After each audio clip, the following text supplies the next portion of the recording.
Silakan untuk memperkenalkan diri. Perkenalkan, nama saya Pak Saiko Pratama, absen 28. Saya Jafari Madri Said, absen 16. Saya Rizka Salah Septiani, absen 14. Saya Abdul Zaki Ibrasata, absen 13. Saya Kautan Jasa, absen 12. Saya Rizka absen 10. Saya Rahmat Rasul,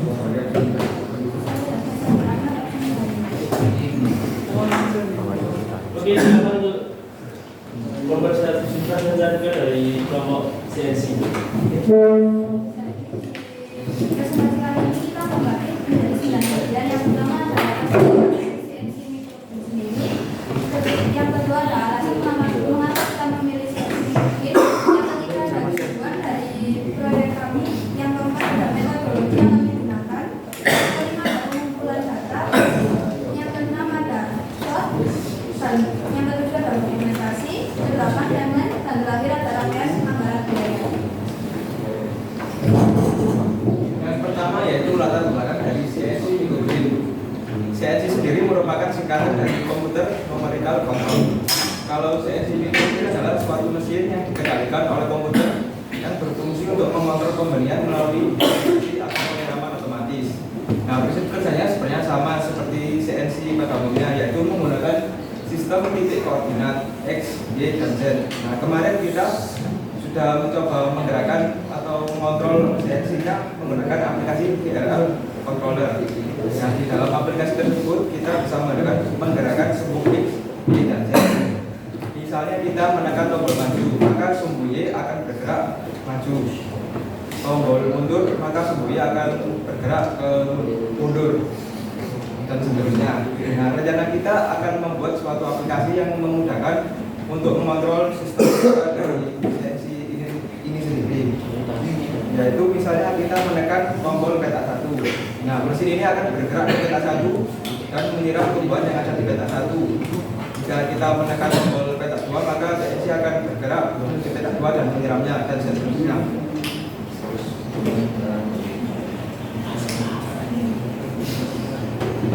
Yang kedua, alasan memilih CNC Microgrid dimulai dengan pengaplikasiannya yang mudah dan tidak membutuhkan lahan yang banyak. Dan juga tanah atau media tanam yang bisa dibandingkan dengan drum wall, spons, dan filter akuarium yang dapat membuat media tanam terlihat lebih efisien atau tertata. Selain itu juga merupakan pengembangan teknologi baru yang memiliki peran penting dalam urban farming. Yang ketiga adalah tujuan kami membuat CNC Microgrid ini adalah sebagai mengembangkan produsen turbin. Kita juga bisa mengurangi waktu dan usaha yang diperlukan dalam proses manual. Sebagai CNC Microgrid ini juga tidak membutuhkan kebutuhan yang terlalu banyak. Kita juga bisa menghemat tenaga dan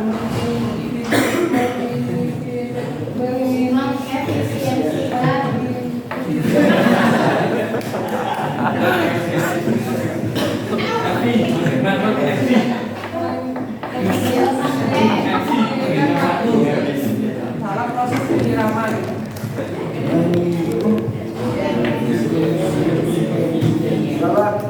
Bahwa dalam metodologi dari CNC Microgrid, metode pengembangan yang mengembangkan suatu produk yang termotivasi dari rotor atau penggerak mesin CNC.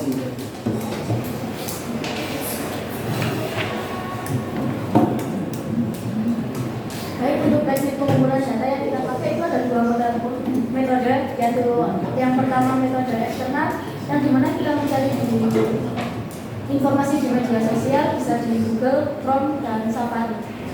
Untuk yang metode kedua itu adalah metode internal, yang dimana kita memakai metode itu untuk berkonsultasi kepada guru pembimbing atau guru kejuruan masing-masing. Bisa di guru pembimbing, itu bisa di guru pelajaran biasa ataupun guru kejuruan. Baik, yang berikutnya adalah analisis SWOT. Analisis SWOT kami yang merupakan kekuatan yang dimiliki dari produk kami saat ini merupakan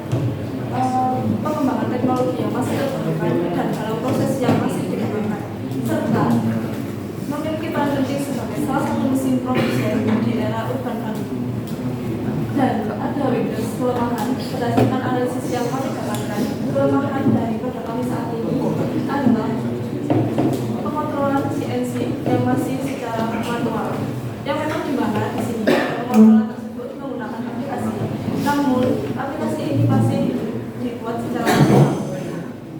Yang ketiga adalah ancaman itu untuk kami sendiri adalah bagaimana cara kami menemukan pasar dari produk kami serta menempatkan CNC microbreak ini pada pasar yang tersedia.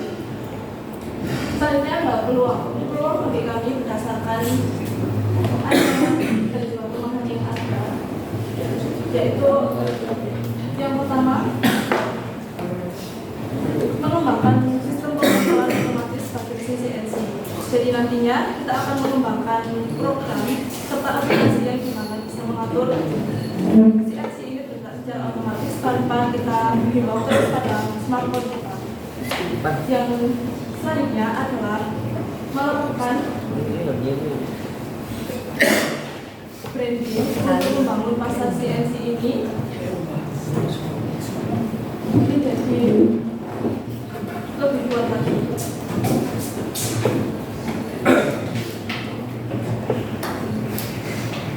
Jadi di sini ada dokumentasi selama kita pembuatan mesin CNC. Yang pertama ada pengukuran peta media tanam yang digunakan untuk menaruh media tanam seperti robot dan lain-lain. Jadi kita menggunakan 3 bibit. Yang pertama sawi, selada, sama bayam.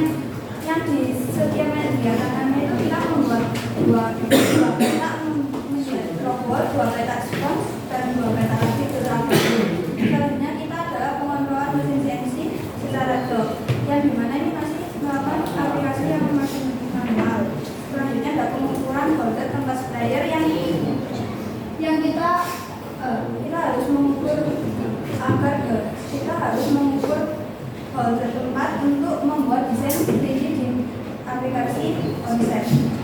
Selanjutnya adalah pengukuran tempat sprayer. Ini ada dokumentasi video tentang bagaimana cara menggerak CNC.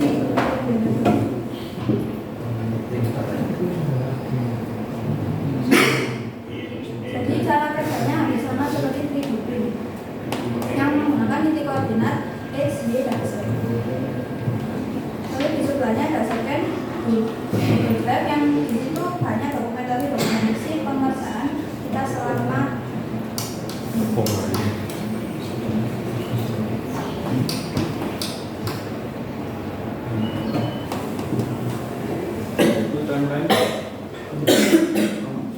pembentukan konsep dasar dari menggunakan konsep pembentukan. Kedua, pemahaman dan pembentukan rencana kerja pada minggu keempat. Keadaan berlanjut serta beberapa minggu satu, empat, pembuatan desain peristiwa dan kedua dan ketiga, 5, pembuatan yang menarik arti atau backup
15 cm dengan tinggi 7,5 cm dan bibit yang menggunakan bayam pada dasar kayu spons yang berukuran 120 cm kali 60 cm dengan tinggi 3 cm.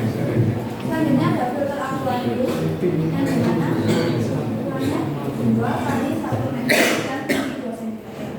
Ada plastik straw yang digunakan untuk agar air tidak merambat ke refleks aluminium 40 cm. Papan refleks yang digunakan untuk plastik dan untuk tempat bibitnya 1 meter kali 2 meter itu kita menggunakan 2 refleks desain filter yang digunakan barriernya dan filament PLA untuk memobil 3D design.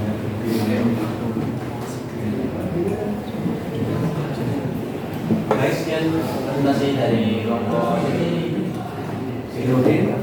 Apakah dari nanti kita akan masuk pada dari pertanyaan, tapi apakah dari penguji ada pertanyaan?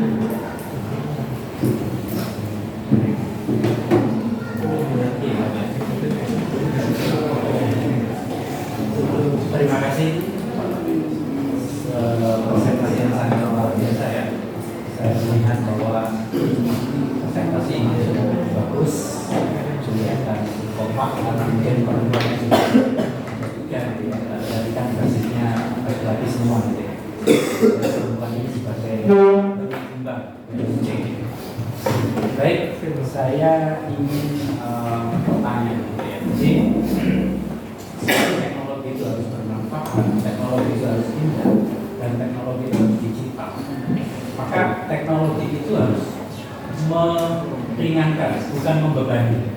Nah, saya melihat tadi di analisis salah satu kelemahannya ini bisa dikontrol lewat handphone gitu ya. Jadi ini sifatnya masih manual, masih harus datang ke situ gitu ya. Nah, kalau kemudian kita membuat satu teknologi nilai memudahkan yang itu tidak ada, justru kok malah membebani. Maka saya pikir teknologi ini kemudian nanti akan dipakai oleh orang, apalagi media tanam itu hanya dijangkau gitu, tidak sampai luas hektar-hektar kan, hanya satu ini aja. Sehingga kemudian orang akan berpikir daripada saya masak teknologi yang nggak bisa dilakukan jarak jauh, lebih baik tak sirami ini saja. Ini berbeda ketika teknologi Anda itu yang disemprotkan, itu adalah obat atau mungkin insektisida, itu mungkin sesuatu yang takarannya itu sudah terkontrol lewat mesin, itu berbeda. Itu kalau yang disiramkan hanya air, media yang kecil dan itu sifatnya manual, orang akan berpikir timbangannya aku masang itu ribet, tak sirami media. Sehingga kemudian ini juga harus kita pikirkan menurut saya. Ini sebagai sebuah masukan, saya tidak ingin mencari kelemahan, tapi masukan bahwa ini harus benar-benar berkelanjutan caranya guru. Bahwa sebuah teknologi itu harus benar-benar mampu membuat orang itu meringankan, gitu, bukan membebani.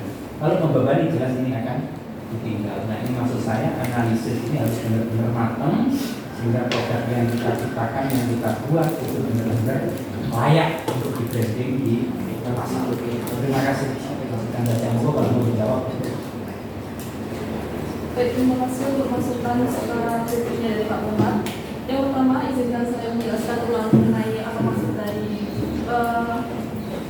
pengendalian CNC yang masih secara manual.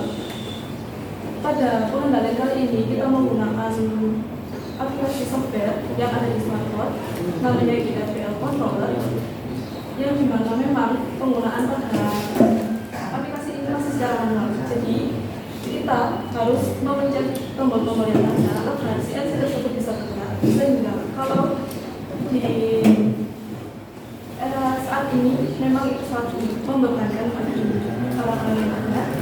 Nah, solusi dari kami yaitu dapat dilihat di peluang kita mengembangkan pengaturan otomatis terhadap CNC yang dimana nanti ada pemrograman serta aplikasi yang akan kita buat, tentunya dengan bimbingan dari Bapak Ibu guru kejuruan kita yang bisa memudahkan kinerja dari CNC ini.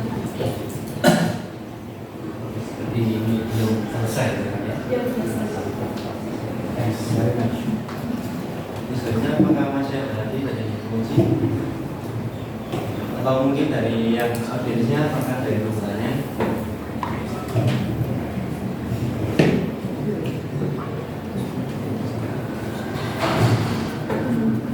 Baik, kalau memang sudah ada yang bertanya,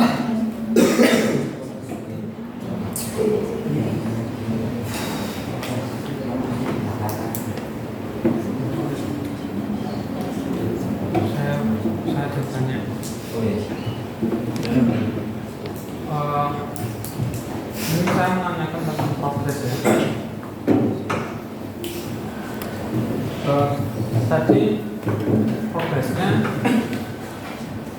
di sisi mekanik, progresnya sampai mana? Mengukur dimensi tadi.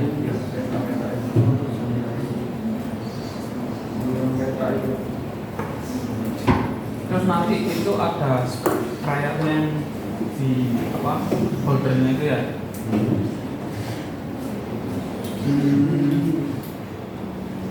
Apakah ada kendala waktu mendesain atau merencanakan tempatnya?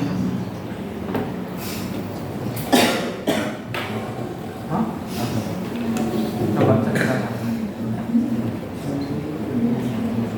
Sebenarnya harus asmedis Pak. Jadi biasanya kalau mengukur itu yang atas sama bawah itu. Ya sama. Oh, holdernya. Holdernya itu lainnya. Oh, triggernya. Terus ada kepikiran untuk ngapain tentang triggernya atau dibiarin aja? Mungkin kita akan mengikuti lainnya. Atau jangan di televisi atau nanti dikasih wadah.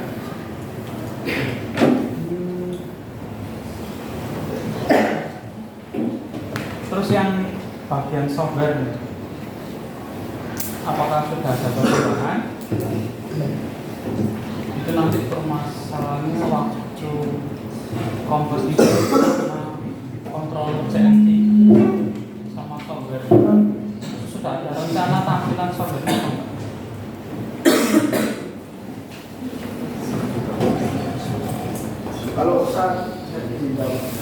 Kalau saat ini untuk mengoperasikan CCSP itu kita masih pakai DLL. Namun kedepannya kita mau bikin software atau aplikasi sendiri yang dimana harapannya nanti itu bisa secara Bluetooth dan tampilan yang mungkin lebih simpel. Karena kalau pakai DLL ini harus ada kabelnya itu sendiri, harus pakai kabel. Kalau itu tapi kita inginnya nanti buat software baru biar bisa Bluetooth sehingga lebih mudah. Itu nanti tanamannya itu bisa sampai nampung berapa tanaman? Tanaman kecil-kecil atau satu petak itu dimensi berapa? Satu petak 50 kali 50. Ini menggunakan aplikasi yang namanya Java. Oh, gitu. Jadi Java-nya ada dua, yang satu itu ada JRE sama JDK. Jadi yang JRE sama JDK ini satu paket. Kita masih menggunakan dua.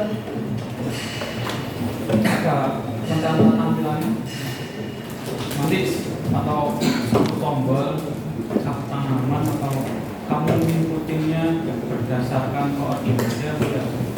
Pak, jadi nanti dibikinnya per petak gitu. Misal kita mau menyiramkan dari petak ke satu, kita pilihannya di petak 1, 2, 3, 4, 5, 6. Kita dilanjutkan aja mau siram yang petak ke berapa. Kita masih membuat desain. Desainnya sudah selesai.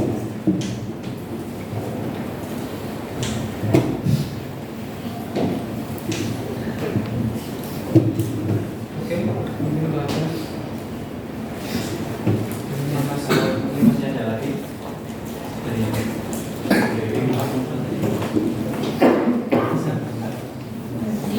Bisa.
Yang lain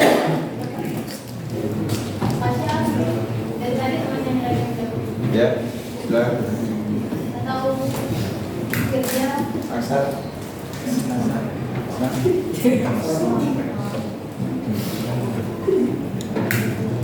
target-targetnya produk kalian yang mana? Kalau tadi kan sebelumnya itu kan orang yang situ ya. Nah, kalau kayak ini petani Pak.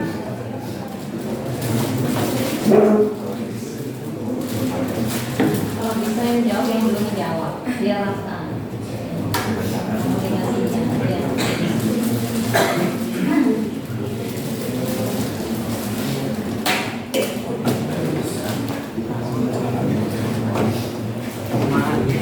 Andai USB 3.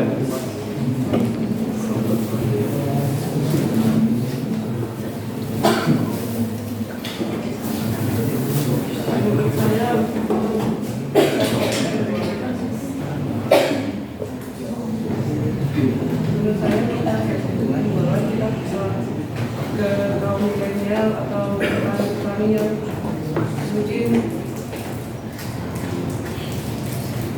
Animals.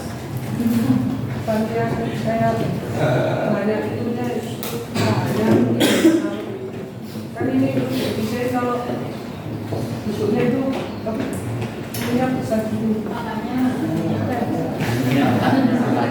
Makanya besar itu menurut saya efisien kan karena ini ada kurang kalau saya buat petani yang memiliki lahan itu menurut saya bisa jual ke ya yang lahannya ada juga ya. kalau targetnya petani milenial, Gen Z apa milenial? Kalau Gen Z itu masih masuk ya karena Gen Z kan mager. Ya kalau adanya sama Gen Z itu udah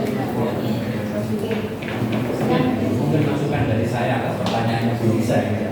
Mungkin bisa diarahkan ke petani yang jualan bibit, bukan petani nanam bibit, tapi petani jualan bibit.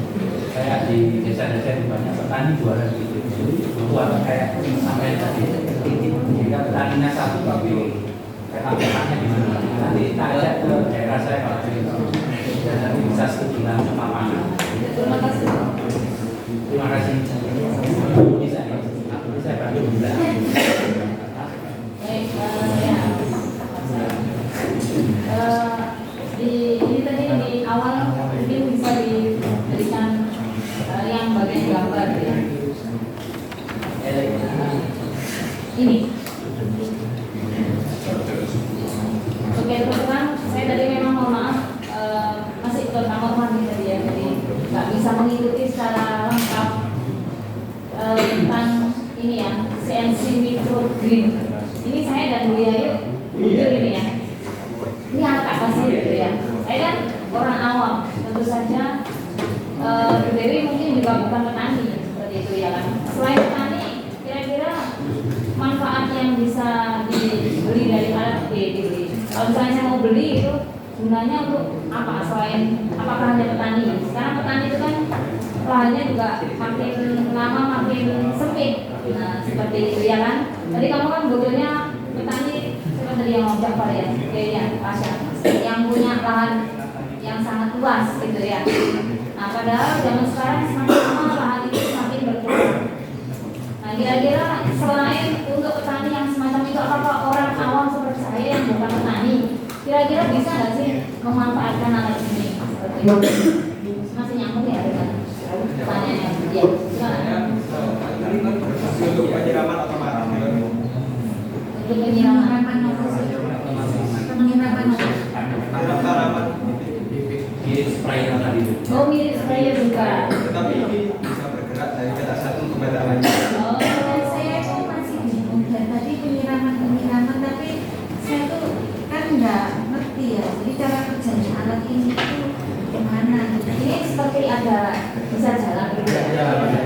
Dan itu tidak ditentukan berapa kilometernya itu. Tidak ada. Oh gitu. Ini bisa nggak sama dengan kelompok 2 tadi. Kelompok 2 kan sudah main tombol ya, Iya. tapi nggak bisa gerak. Kalau ini gerak, tapi nggak ada tombol, ini bisa nggak? Bisa Mas. Terus yang kita namanya, nah ini kan masih terbatas dengan alat panjangnya alat itu ya. Sedangkan kalau misalnya ketika dia di lapangan nah itu seperti apa gitu. Apa harus ada alat itu yang untuk bergerak gini? Saya mau gambaran alat itu saya masih bingung karena saya nggak punya. untuk skala besar ini untuk bagaimana caranya memindah alat itu Makanya terus nanti pemasarannya bagaimana, apakah diukur dulu luas lahannya baru dibuatkan atau memang Anda buat seperti itu paten misalnya 2 km nah panjangnya apakah untuk lahannya sekian saja bagaimana nanti apakah by request oleh orang petaninya yang mau pesan nanti bisa dijelaskan pemasarannya itu seperti apa. Kalau menurut saya itu bisa request mau ukuran gambaran berapa, itu juga menentukan harganya. alat ini tuh bentuknya misalnya kotak, nah, terus dipandang, ada persegi, terus dia bisa berjalan ke sana, terus ke sini gitu. Ya, itu. Mengelilingi area tanamannya itu ya. Bentuknya seperti koordinator ke samping sama ke samping. Nah, kalau menurut saya pribadi dari fungsinya itu karena kan di sini kan dia sebagai pembibitan dari itu sekitar 14 kali 2 minggu. Nah itu kalau misal dipakai dari orang yang dalam petani itu bisa selain dia buka usaha dari bibit yang sudah tumbuh bisa dijual lagi itu nanti juga kalau misal dia punya kayak produknya nomor 1 yang organik itu bakal mempercepat proses dari sayurnya.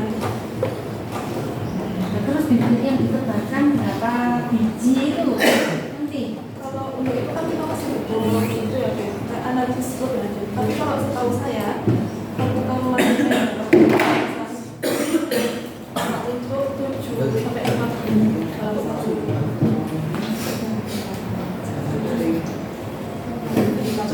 5 sampai 7. Ya, masih 7 kali itu. Dengan bibit yang mudah bisa juga ya. Bisa.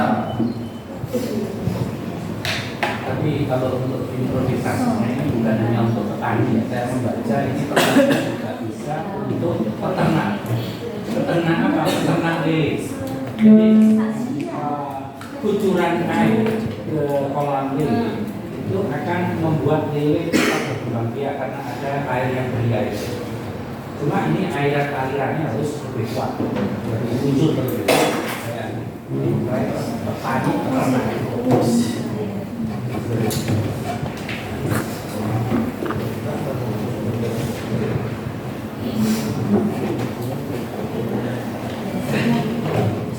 Jadi kita samakan dengan kelompok 2. Berarti bisa kalau berarti sampai datang ke budget nambah biaya lagi kan? Tidak. Kan dari aplikasi